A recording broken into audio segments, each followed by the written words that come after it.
Regresamos entonces al programa que nos queda y vamos a regresar con un tema central para nuestras ciudades y territorios. ¿Cómo construir sobre fallas activas y zonas de alta exposición sísmica?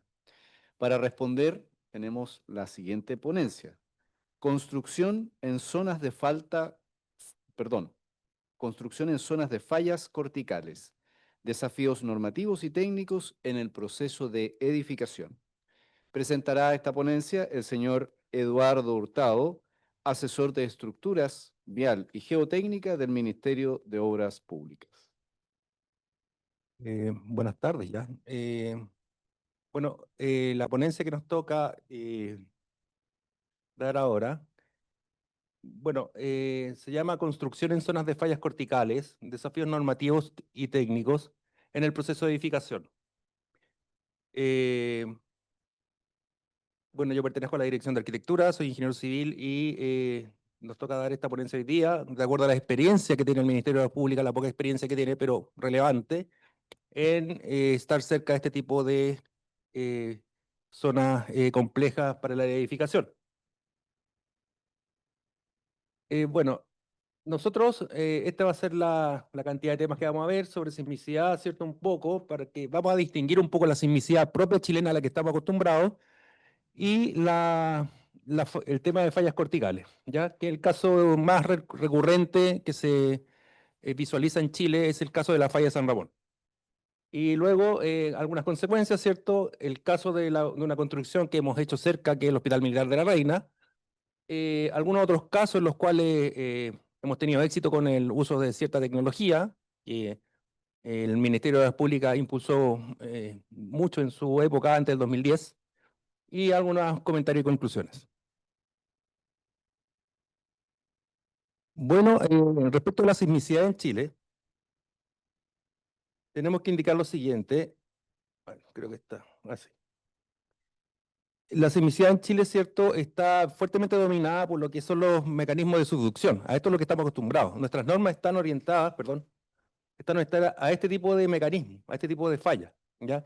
Que son fallas entre placas, ¿ya? Básicamente la placa de Nazca contra la placa sudamericana, ¿cierto? Y en este caso nuestro fenómeno subductivo, es decir, una se mete dentro de la otra. Esto es lo que nosotros nos modela, ¿cierto?, fuertemente nuestros desastres por efectos sísmicos. Eh, Permiso. Gracias. Quisiera indicar, Chile, Chile, ¿cierto? Está en periodo tectónico, ¿cierto? Que no somos sísmicamente, ¿cierto? Somos sísmicamente estables, ¿ya? No sísmicamente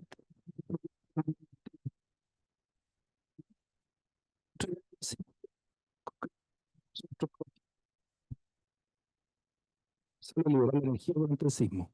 Ahora, en ¿cierto? Aquí, en general, y en el de acá, de lo que son los terremotos interplaca. ¿Ya?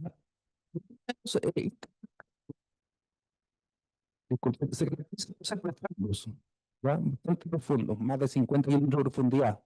En cambio, los anteriores son muy cercanos, están a muy poca su profundidad, 10, 15 kilómetros. ¿Ya? Eh, Así que el concepto que nos son las zonas corticales. ¿Ya?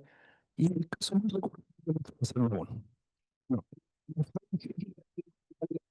Es cierto que es del tipo cortical, porque es deslizamiento relativo, y la una falla es una zona compleja, ¿cierto? Ancho relativo, que lo que tiene es que características de cizaña. Eso es relevante, ¿ya? Que tiene las características de cizaña y muchas formas como que son una falla principal. Hay que tener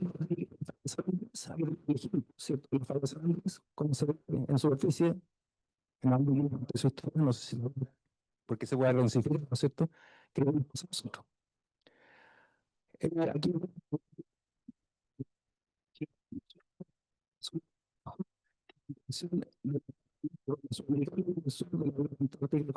sudamericana.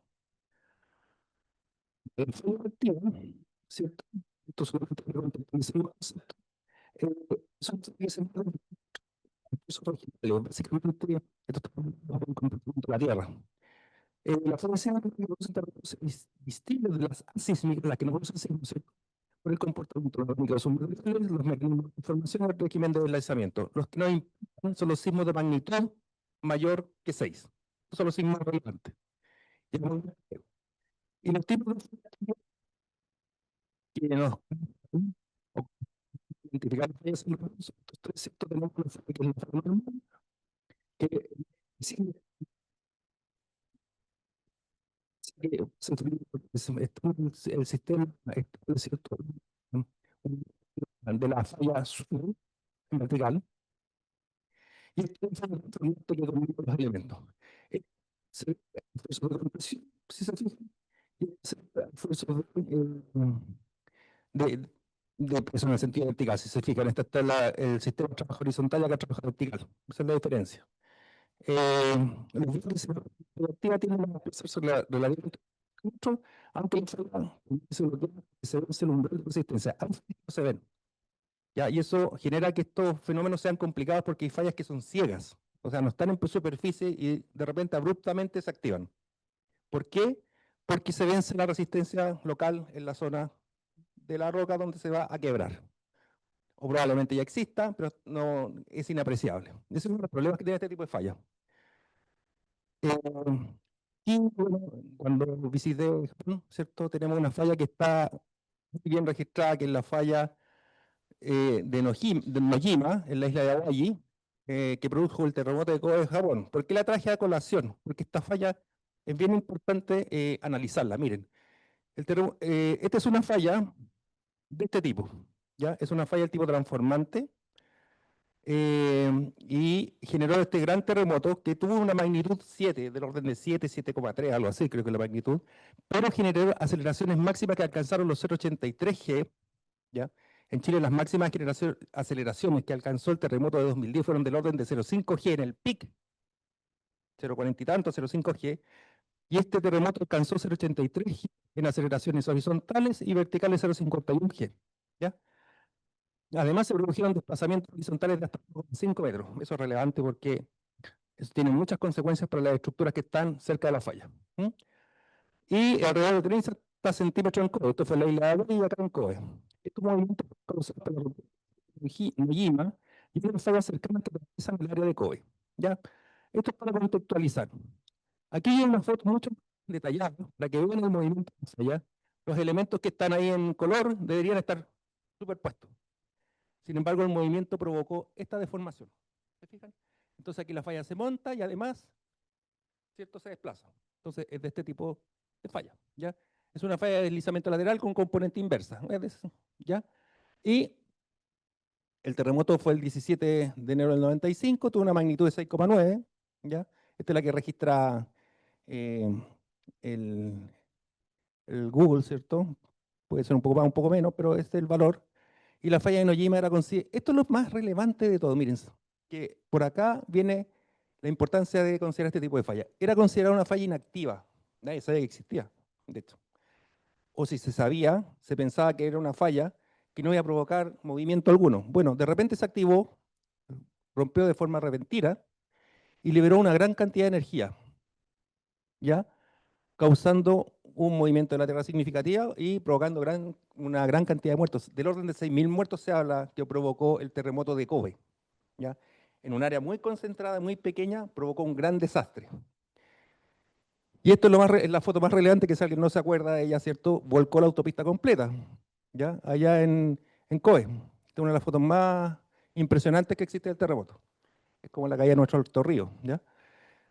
Entonces, esto nos llama la atención porque no es solo un problema de diseño estructural, es un problema de estar cerca de la falla, ¿ya? Y el nivel de energía que es capaz de imprimirle a una estructura.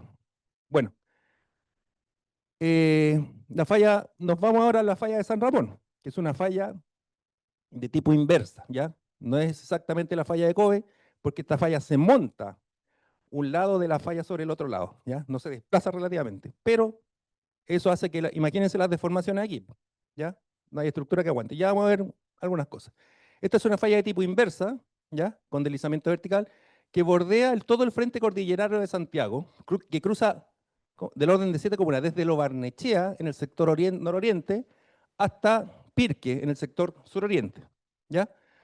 Es del orden de 50 kilómetros de longitud, aproximadamente, y con un terremoto de magnitud del orden de 7, esta falla podría, si se activa, podría ser muy destructiva. El epicentro estaría en el Cerro San Ramón, por eso se llama, entre otras cosas, hacerle recuerdo mortal, ¿ya? Y tiene unos 15 a 20 kilómetros de profundidad, es decir, es una falla superficial. Esto hace que el riesgo de que se active, ¿cierto?, provocaría grandes lesiones a las estructuras que están sobre ella. El problema es que la falla de San Ramón ha sido hiperdensificada en el último tiempo. Tenemos casi el 55% de la población de Santiago sobre la falla de San Ramón, dado que abarca todas estas comunas que les muestro acá: Lo Barnechea, La Reina, Las Condes, Peñalolén, La Florida, Puente Alto y Pirque. Y no hay un control del desarrollo inmobiliario, ¿ya? ¿Por qué? Porque hay estudios que están en contra de estas prescripciones. La falla, por ejemplo, no ha mostrado ningún movimiento durante 50 años, ninguno. Ni siquiera un atisbo de movimiento en los registros. Y eso hace que uno diga, bueno, entonces la falla que sea activa es una presunción.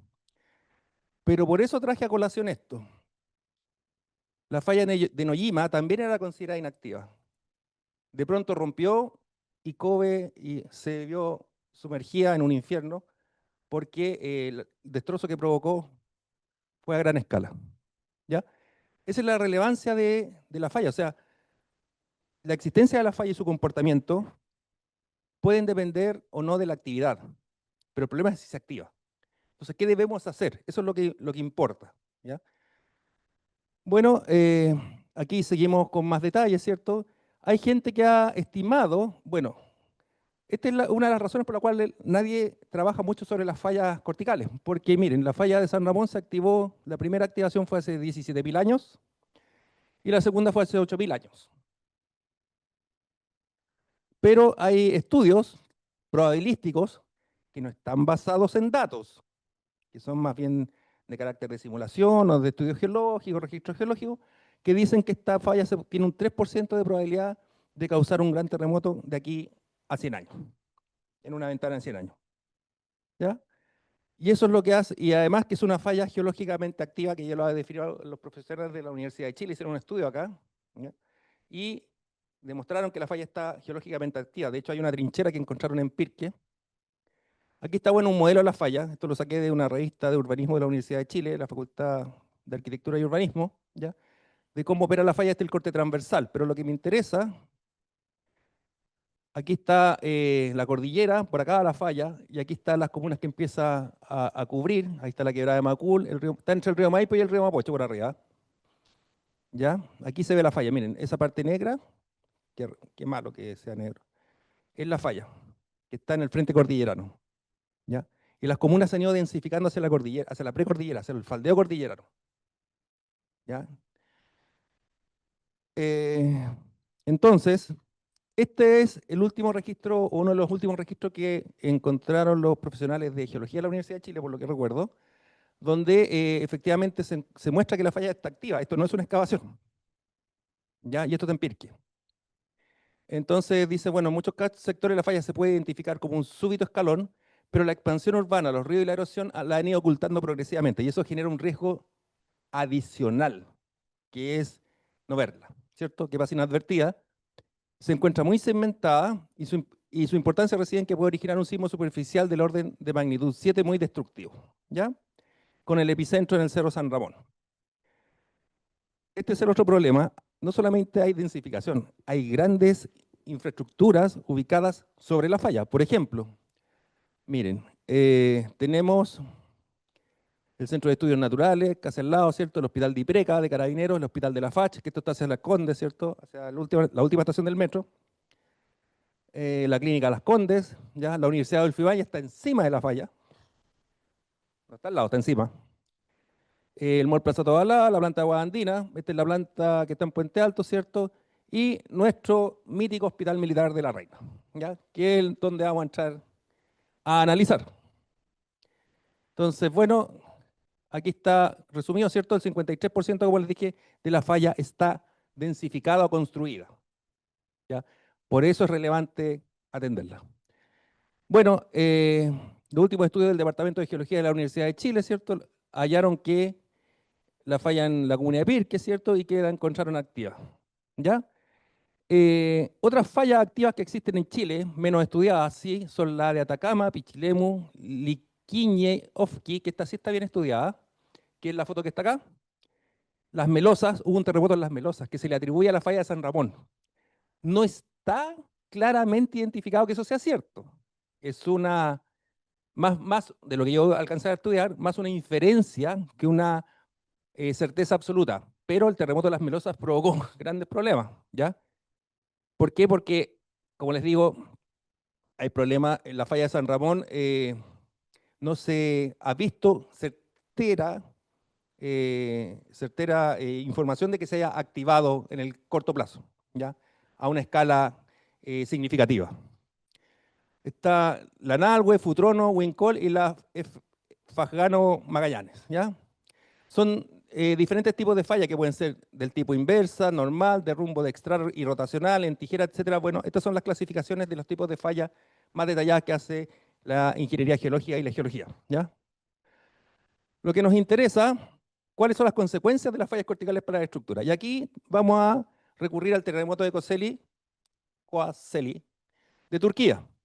Entonces, cuando tú estás montado en una falla, ¿ya? De tipo inversa o de tipo, ¿cómo se llama? Normal, ¿ya? Esta es normal. Si tú tienes montada la estructura en una falla de tipo normal y se mueve, por ejemplo, esta se mueve hacia abajo, se quiebra la estructura inmediatamente. No hay que soporte eso, ¿ya? Entonces, aquí está el plano en planta, ¿cierto? Aquí está el dibujo y aquí están las fotos de los efectos que ocurrieron por este tipo de falla. Esto fue el terremoto de magnitud 7.5 en el año 99. Acá hay otra foto de un colapso de una estructura tipo mezquita, ¿cierto? Fíjense, ¿ya? También del terremoto de Cocaeli, algo así. Perdón. Acá hay más detalles, ¿cierto? De los elementos. Aquí hay fallas de pilotes, ¿ya? O sea, no hay que, si se fijan, no hay mucho que aguante cuando uno está parado arriba de la falla. Ese es el problema. Acá una cancha, ¿cierto? Que colapsó por completo y basta que uno esté en un punto apoyado en la falla para que el movimiento relativo, ya sea hacia arriba o hacia abajo, que son los más complicados, haga que quiebre la estructura, la fractura por completo. ¿Ya? Aquí hay más casos, ¿cierto? Cuando no estás sobre la falla no hay daño. Depende un poco, ya vamos a conversar eso. Depende un poco de otras cosas, ¿ya? Pero aquí, claro, estos edificios no sufrieron daño. Aquí, bueno, esto se pueden hacer análisis de elementos finitos para estudiar la falla, ¿cierto? Y su comportamiento y ver el efecto que provocarían en un edificio, ¿ya? Ahora, ¿qué tenemos que hacer con las fallas? Algunos comentarios. En una falla de tipo cortical, ¿cierto? Cuando uno está sobre la falla, lo más relevante es la deformación. Pero cuando tú te empiezas a alejar de la falla, digamos unos 10 kilómetros por lo menos, ¿ya? Empiezan a ser relevantes las aceleraciones, ¿ya? Claro, porque las deformaciones se producen en la falla, ¿cierto? El movimiento de la falla produce grandes deformaciones, pero cuando tú estás en los bloques de la placa, se convierten como en un pedazo de placa. Entonces a ti ya no te interesan las deformaciones porque esas partes están sanas, pero los movimientos, la transmisión de movimientos es lo que te molesta. Entonces ahí empiezan a ser relevantes las aceleraciones, ¿ya? Son cosas relevantes. Entonces, y eso nos permite a nosotros poder tener un atisbo de qué tenemos que hacer cuando identificamos una falla, ¿ya? Bueno, nosotros con el tema este de la del caso de hospitales, ¿cierto? Y de la infraestructura crítica, empezamos a tener una política que es que la protección sísmica aplicada a edificios hospitalarios, que es donde vamos a ver este ejemplo, surge de la necesidad de garantizar la seguridad de todos los elementos dentro del establecimiento de salud, incluyendo su contenido, equipamiento médico y elementos no estructurales, y por otro lado el bienestar de las personas. ¿Por qué? Porque en un hospital de alta complejidad tú no puedes evacuar. Y si se te muere, por ejemplo, el casino donde preparas la comida, tú no le puedes ir a comprar una comida a un restaurante, a una persona que está enferma, ¿cierto? En estado crítico, Por lo tanto, hay que aislar no solamente la estructura donde se va a operar la gente, sino que se tienen que aislar prácticamente las lavanderías también, ¿ya? Porque tú tienes un tema ahí de, ¿cómo se llama?, de que la ropa tiene que estar aséptica. Te fijas, toda la infraestructura hospitalaria es relevante, ¿ya? Entonces, bueno, el caso del Hospital Militar, ¿ya? Este fue un proyecto que está ubicado en esta dirección, Avenida La Reina en La Reina, ¿cierto? 9,9 hectáreas de sitio, se construyó entre el 2004 y 2008, de 90.000 metros cuadrados aproximadamente, un costo de 150 millones de dólares de la época. Son 3 edificios y tiene 160, es un edificio que se le incorporó aislación sísmica, ¿ya? Industrialmente. Este proyecto lo hizo estructuralmente la ingeniería de desarrollo Sirve, Juan Carlos de la Hiera es quien desarrolló la parte de aislación sísmica y el cálculo estructural lo hizo la empresa de Hohenmann Estaño, ¿ya? Y el arquitecto es Misael Astudillo, la constructora fue OHL. Bueno, aquí están todos los centros, los edificios, tipos de edificios que tiene este complejo. Y si se fijan, ¿cierto? Aquí están las especialidades médicas, la de docencia y las de hospitalización. Estas dos, por lo menos, ¿cierto? Son relevantes que estén aisladas sísmicamente. Están marcadas las otras que pueden parecer irrelevantes, pero lo que es lavandería, lo que es farmacéutica, todo ese tipo de cosas, tiene que estar aislado porque no se pueden perder esos elementos, ¿ya? Hay remedios que hay que mandarlos a importar si es que no están, por el carácter de la infraestructura. Y el sistema que se usaron aquí en este caso esa vez fue aisladores, ¿cierto?, de elastoméricos de goma, ¿cierto?, de caucho con corazón con núcleo de plomo, ¿cierto?, y placas paralelas de acero. Ese es el sistema que se usó, ¿ya? La empresa que lo fabricó, perdón porque la cite, pero fue una empresa chilena, que era Vulco. Y bueno, este es el concepto de la aislación sísmica, ¿cierto? Básicamente, el aislador es capaz de ayudar a tomar deformación, ¿ya? Entonces, perdón. ¿Podemos tomar este video un segundo?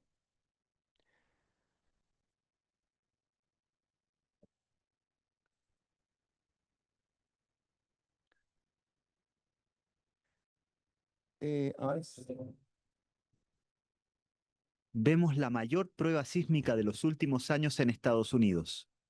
Un edificio de 5 pisos a escala 1:1, equipado como hospital sobre la mesa vibradora más grande de ese país, en el Centro de Ingeniería Estructural de la Universidad de California, San Diego. Este es el comportamiento de los aisladores, A cargo del desarrollo del sistema de ¿ya? aislamiento sísmico está la empresa chilena Sirve, Si y se los fijan, resultados se son pueden ver los elocuentes. desplazamientos que A se la llegan a izquierda de provocar, la los que son capaces pantalla de tomar. No observamos son un pabellón centímetros, quirúrgico dentro de un edificio decenas. equipado con el sistema de aislamiento sísmico desarrollado por Sirve, que no sufre daño.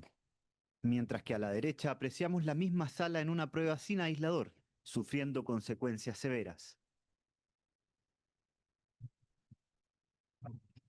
Yo no sé si hayan visto este video, me costó encontrarlo. Pero, ¿qué pasaría si esto ocurriera en un terremoto real, durante una intervención quirúrgica? La respuesta la puede dar el coronel de ejército Eric Miranda, director ejecutivo de proyecto del Hospital Militar de Santiago de Chile. Y nosotros en este edificio incorporamos aislación sísmica y por lo tanto el 27F, al término del terremoto, pudimos comprobar que una intervención quirúrgica que se desarrollaba en un pabellón similar a este no tuvo ningún impedimento en su operación.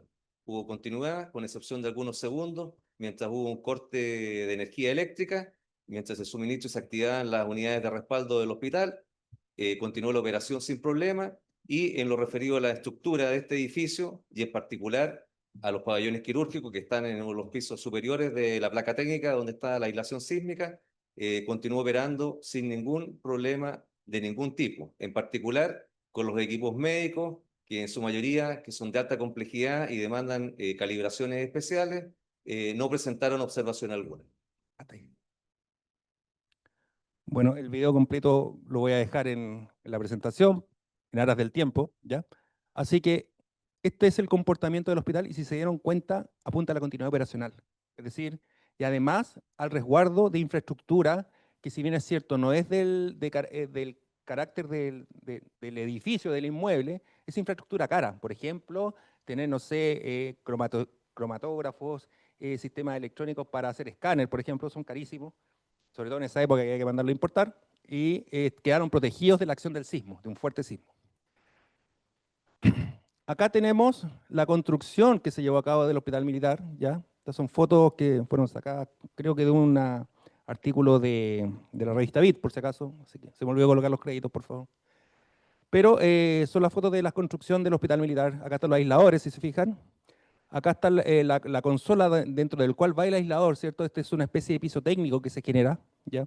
No cabe una persona totalmente erguido aquí en el interior, es más o menos chato, es incómodo meterse debajo de una zona, pero es una zona donde está, que tiene que llevar una consola superior e inferior para poder colocar el aislador, ¿ya? Esto es parte del diseño estructural. Y acá está bueno todo lo que es la enferradura, si se fijan aquí está el sistema de fundaciones, completo, a la vista. Aquí hay un video también de cómo se llevó a cabo la construcción.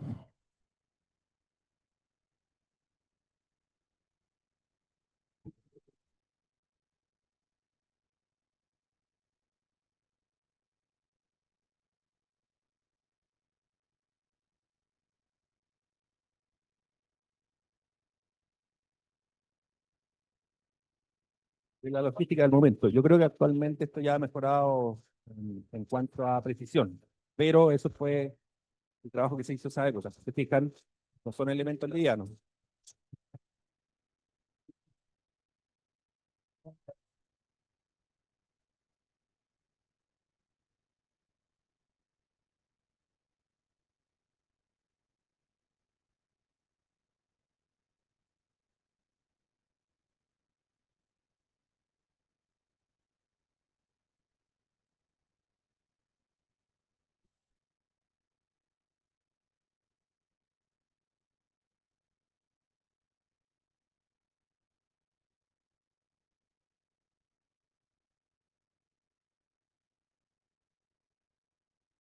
Gracias.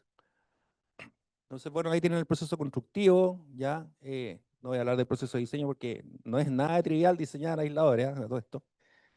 Pero bueno, esto ha demostrado, este es el hospital ya construido, ¿cierto? Y esto ha demostrado que el hospital militar funcionó muy bien para el terremoto del 27 de febrero. Aquí hay algunos comentarios. Ya el terremoto del 27 de febrero alcanzó una magnitud del 8,8, ¿cierto? Y causó graves daños en varias regiones. De hecho, la falla, ¿cierto? Rajó del orden de 500 kilómetros por completo la zona centro-sur de Chile. ¿Ya? El hospital militar sufrió daños menores, en zonas de hecho que no estaban aisladas, y no se comprometió la continuidad operacional. Bueno, el video les muestra con detalle lo que estoy hablando, ¿cierto? Y tras el evento se comprobó la eficacia del sistema estructural y el desempeño de los aisladores sísmicos ante eventos de gran magnitud. ¿Ya? Esto es lo relevante. Entonces, otros casos de aplicación, el MOP después empezó en una cruzada junto con los demás, debo decir, con los demás ministerios relacionados con este tema, el Ministerio de Vivienda, el Ministerio de Salud particularmente, el Ministerio de Desarrollo Social actualmente por la inversión, ¿cierto? Y el Ministerio de las Públicas en enfocarse en lo que era infraestructura crítica. Se desarrolló una norma sobre eso y para infraestructura crítica se empezó a exigir este tipo de cosas, ¿ya? Entonces tenemos otros ejemplos que, por ejemplo, que está aislado, son todos los hospitales de alta complejidad. El Hospital Provincial de Curicó, ¿cierto? Tiene lo relevante que tiene 372 aisladores. Este es un proyecto que lo construimos entre 2016 y 2021, de 110.000 metros cuadrados aproximadamente, ¿cierto? El costo de 239 millones de dólares aproximadamente, ¿ya? Tenemos el Hospital de Alto Hospicio. ¿Por qué es relevante? Porque este tiene mezcla de aisladores. Tiene aisladores de placas paralelas de caucho, ¿cierto? Y tiene aisladores de péndulo friccional, ya que es un nuevo tipo de aislador, ¿ya? Entonces, y este nos costó un poco más barato, 89 millones de dólares, ¿ya? Son 372 aisladores. También lo construyó HL y son 42.000 metros cuadrados, ¿ya? Aquí habría que estudiar, no lo hice, el valor metro cuadrado, para ver si esto va bajando un poco, no en el tiempo, porque el militar evidentemente fue el primero, normalmente el primero cuesta más caro, ¿ya? Y este es uno que a mí en particular me tiene bien contento porque este edificio cuando estaba en diseño, yo era asesor de estructura, estaba recién ingresado al MOP, y me acuerdo que se discutía qué se hacía, y logramos convencer al Sistema Nacional de Inversiones, yo era el asesor de estructura, de usar aislación sísmica. ¿Por qué? Por la, ¿cómo se llama? por la continuidad operacional. O sea, el edificio que no puede fallar en emergencia, el edificio donde se controla la emergencia, ¿ya? Entonces, bueno, de esto tenemos responsabilidad del Ministerio de Obras Públicas, en particular la Dirección de Arquitectura, de haber usado aislación sísmica y que el contrato lo hubiera incluido. El calculista es Cristian del Porte, ¿cierto? Y el arquitecto acá es Teodoro Fernández, un arquitecto muy famoso acá en Chile, ¿ya? El edificio, ¿cierto?, tiene este sistema de aislación sísmica como una especie de tréboles, ¿cierto?, que están a la vista, los pueden ir a ver, si se quieren, sin necesidad de ¿cómo se llama?, de meterse al sector de fundaciones. Y una cosa que vamos a hacer ahora es que la aislación sísmica también la vamos a usar para restauración. Y un gran proyecto de restauración que tenemos en mente, que vamos a tratar ¿cómo se llama?, de materializar, es la restauración de la Basílica del Salvador, la que está acá en Huérfano, pasado la autopista central, ¿ya? Este edificio es patrimonial, es un edificio frágil, sufrió mucho en el terremoto del 85, está a puerta de ser, ¿cómo se llama?, restaurado, y vino el terremoto del 2010 y lo hizo colapsar a una escala tal que el proyecto quedó invalidado. La empresa sirve la Universidad Católica, profesor Luers, que en paz descanse, ¿cierto?, y el arquitecto Dino Bossi, ¿cierto?, conceptuaron y diseñaron la restauración de este edificio. Se hizo un proyecto primero de estabilización interno, porque está frágil, y luego de esto vamos a hacer lo que, si Dios quiere, como digo yo, la restauración patrimonial. Y la idea, literalmente, es aislarlo por debajo, ¿ya? Se va a colocar, aquí está el plano, se va a colocar debajo de la basílica dos líneas, líneas de fundación, la inferior con los aisladores y la superior, ¿cierto?, con una mesa donde dan las consolas, porque ¿se acuerdan que va una consola, una arriba y otra abajo y entre medio hay aislador, ¿cierto? Bueno, eso lo vamos a tratar de hacer, pero esto además es más complejo porque tenemos que estabilizar las fundaciones. Y cuando la estructura es frágil, esto se tiene que ir haciendo punto por punto aproximadamente, en una cosa más o menos planificada, ¿no? No tenemos la excavación abierta para poder hacer todo esto de una, ¿ya? Así que va a ser bastante más lento. Aquí está la modelación y estos son los tipos de aisladores que probablemente vayamos a usar. Uno es el elastomérico, que es el que está acá, que es el del hospital militar, y este es el del deslizador friccional, que es el que usamos en el hospital de Alto Hospicio. Algunos comentarios y conclusiones, ¿ya? Una de las cosas que hay que tener claro, y por qué algunas fallas pasan inadvertidas, porque la magnitud de un sismo depende de cuánto es la longitud de la rotura. Entonces, la falla de San Ramón, por ejemplo, va a haber pasado inadvertida porque, si bien es cierto, no está totalmente dormida, por así decirlo, puede que los sismos hayan movido un elemento de la falla que sea imperceptible, ¿ya? No lo sabemos. Lo otro, así que si la falla rompe los 50 kilómetros, lo que sí se espera es que la magnitud pase de la magnitud 7. Y eso haría que el terremoto fuera muy destructivo, ¿ya? En el caso de estructuras sobre una falla inversa que se active en una gran longitud, el colapso es imposible de mitigar, ¿ya? Que es lo que vimos en el terremoto de Coseli, ¿cierto?, donde se quiebra la estructura, literalmente que está parada sobre la falla. Porque las deformaciones son del orden de 1,5 metros, ¿ya? O sea, si una falla se levanta 1,5 metros de altura, no hay estructura que aguante. Para estructuras muy cercanas a la falla, o sobre esta, a menos de 200 metros de distancia, las deformaciones controlan el comportamiento. Para estructuras a partir de los 500 metros, en realidad ese número podríamos discutirlo, las aceleraciones son las que controlan el comportamiento, ¿ya? Respecto del Build Back Better, ¿ya?, la solución de construir edificios, la solución de construir cerca de esta falla, cerca y no en la falla, es construir edificios rígidos, alejados de la falla, usando aislación sísmica para disminuir las aceleraciones. Se vislumbra como una modernización de la edificación y construir comunidades más seguras y resilientes. ¿Qué significa esto? Primero que todo, la solución de esto es identificar la falla, ojalá, ¿cierto? Establecer un área que sea un área, no sé, de juego o algo así. En Japón existen esas cosas, áreas inundables, por ejemplo, existen en Japón. Aquí serían áreas colapsables, ¿ya? Y después de mantener un rango, ¿cierto?, alrededor de la falla, uno podría empezar a construir, pero con cierta técnica, o sea, no cualquier técnica. Si uno se va a parar ahí, tiene que construir en principio edificios rígidos. Pero los edificios rígidos registran altas aceleraciones. ¿Se acuerdan de la forma de la ¿cómo se llama?, de la curva de aceleración que da el espectro sismo resistente, ¿cierto? Entonces uno lo que tiene que hacer es alejarse, irse a periodos altos, y para hacer eso, ¿cierto?, lo que hace lo mejor es la aislación sísmica. La aislación sísmica es magnífica, sobre todo para edificios muy rígidos. Y nosotros que tenemos la cultura de los muros, ¿cierto?, los edificios son rígidos, ¿ya? generalmente rígido. La solución del hospital militar, ¿cierto?, de ser una estructura bastante rígida que está en una distancia de algunos kilómetros de la falla, y la solución de aislación sísmica la hacen bastante segura, según lo que percibimos, frente a la activación de la falla. Los edificios apoyados en zapatos aisladas no son capaces de asimilar grandes desplazamientos que impone el terreno al afloramiento de una falla geológica de este tipo, ¿ya? Si uno quisiera controlar por el lado de las fundaciones, y esto yo lo estuve discutiendo con un profesor muy conocido por ustedes, los de la Universidad de Chile, que es don Ramón Verdugo, ¿ya? Él me decía que teníamos que hacer fundaciones onerosas de toda la superficie y del orden de 2 metros de profundidad, o sea, más de fundaciones. Eso desde el punto de vista de una inversión es impracticable, ¿ya?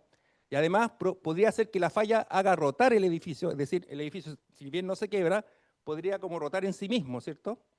Y volcar igual, o sea, el colapso sería igual. Entonces, el tema es que construir sobre la falla no tiene solución, ¿ya? Edificios rígidos fundados con losas rígidas pueden desviar la traza de la falla y soportar los niveles de desplazamiento generados por esta. Habría que ver. La exacta traza del afloramiento de una falla es difícil predicción, por lo que se deben hacer análisis paramétricos. Las normas chilenas de diseño sísmico, sismo resistente, no consideran las fallas corticales. No hay nada en la 433 ni en la 2369 que hable de fallas corticales. ¿Por qué? Porque los periodos son muy largos. Voy a avanzar rápido. Lo relevante aquí es llevar estudios de amenaza sísmica, ¿ya? Se deberán establecer planes reguladores, como ya dije. Respecto a la planificación de inversión, se pueden diseñar planes de ordenamiento territorial y usar aislación sísmica, ¿cierto? Y los terremotos corticales pueden producir aceleraciones del orden del doble de las que se produjeron en el 27 de febrero, con magnitudes del orden de 7,2. Por eso son tan importantes, ¿ya? Y bueno, esto es todo. Perdón. Mi agradecimiento a los profesores Verdugo, Santa María y a mi colega Rafael. Y gracias por escucharnos.